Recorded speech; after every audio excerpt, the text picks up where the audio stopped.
সুধী ভক্তমণ্ডলী, আজকে এমন একটি ভিডিও প্রকাশ করতে চলেছি সমস্ত ভক্ত মাঝে, যে আমরা জানি সর্বদাই বৈষ্ণবদের কাছে বর্তমানে শুনে থাকি যে আচারের খুব প্রয়োজন। ঠাকুর সেবা, গোবিন্দ সেবা, আচারের প্রয়োজন। নিষ্ঠার কথা এবং ভক্তি এবং মতির কথা খুব বেশি একটা শোনা যায় না, কিন্তু আচারে যে গোবিন্দ দর্শন হয় না, স্বয়ং জগন্নাথের কৃপা হয় না, তার প্রমাণস্বরূপ আজকে এই ভিডিওটা প্রকাশ করতে চলেছি। বিষয়টি হলো, অনুদিন ব্রাহ্মণে জগন্নাথে হইল মন, কুসংসর্গ ত্যাগে ক্রমে নাহি হয় দর্শন।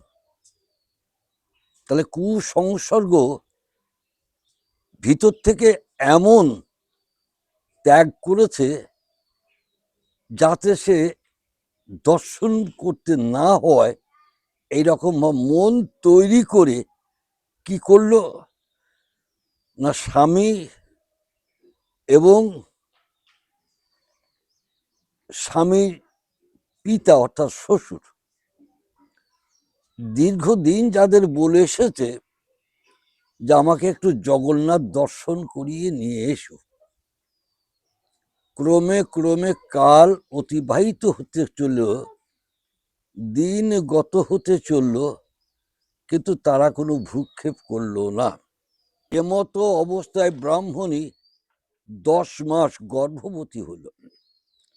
সে নিজেকে ধরে রাখতে না পেরে রাতের অন্ধকারে স্বামী এবং শ্বশুর সকলকে উপেক্ষা করে সেই রাত্রে চলল জগন্নাথ দর্শনে।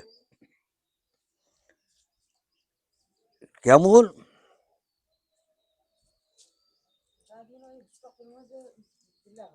যখন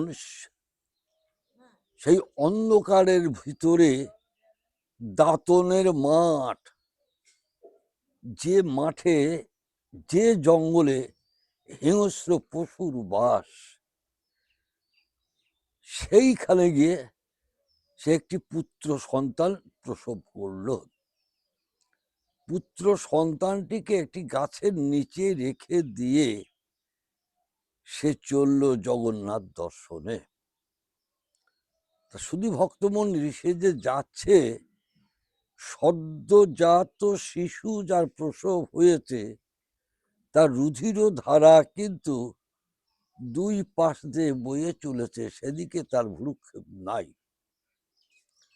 জগন্নাথ মন্দিরে গিয়ে জগন্নাথকে একভাবে দর্শন করছে। 3টে দিন জগন্নাথ মন্দিরে একভাবে জগন্নাথকে দর্শন করছেন।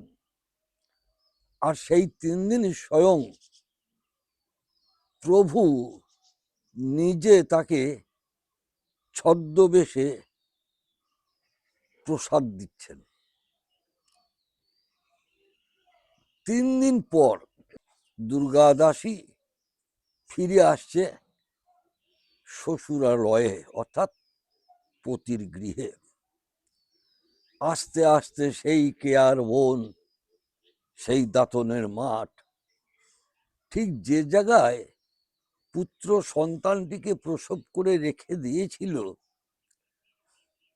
সে ভাবল সে হয়তো হিংস্র পশুতে তাকে আহার করেছে, কিন্তু বিষয়টা উল্টো হয়ে গেল। কিছু দূর থেকে দেখতে পেল ভুবন মোহন আলো করে একজন মহিলা তার সেই বাচ্চাটিকে কোলে করে নিয়ে দুগ্ধ পান করাচ্ছে। দুর্গা দাসী আস্তে আস্তে কাছে গেল। কাছে যাওয়া মাত্রই সেই মহিলা বলছে, নে তোর পুত্র, তুই কোলে নে, ওকে দুগ্ধ পান করা। দুর্গাদাসী বলছে, পুত্র যদি আমার হবে তাহলে তোমার পরিচয়টা আগে দাও। তুমি তো বসে কোলে করে দিয়ে ওকে দুগ্ধ পান করাচ্ছিলে, তুমি আমার কোলে ওকে দিয়ে তুমি চলে যাবা, সেটি হবে না। আগে তোমার পরিচয়টি আমাকে দাও, তারপর আমি ভাবব। তখন বলছে, শোন দুর্গাদাসী, তোকে বলি, তোর ভিতরে যে এত ভক্তি, এই ভক্তিতে আমি আর থাকতে পারলাম না। আমি দেখ সেই স্বয়ং জগৎ, এই ভক্তিতে আমি আর থাকতে পারলাম না। তাহলে দেখ আমি কে, আমি সেই জগন্নাথ। একদিকে তোকে প্রসাদও পাইয়েছি, আবার একদিকে তোর সন্তানকে কোলে করে নিয়ে আমি দুগ্ধ পানও করিয়েছি। কেন? সত্য, ত্রেতা, দাপর, এই তিনটি যুগে তোর মতো নিষ্ঠা এবং ভক্তি আমি কাউকে পাইনি রে।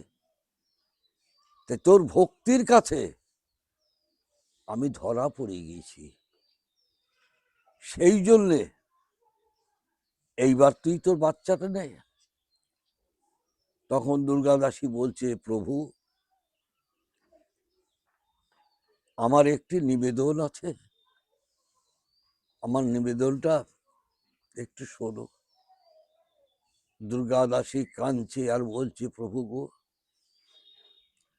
কৃপা যখন করেছো তখন আর কেন বঞ্চিত করছো? পুত্র সহ আমাকে তোমার চরণে ঠাঁই দাও প্রভু, আমি আর কিছুই চাই না।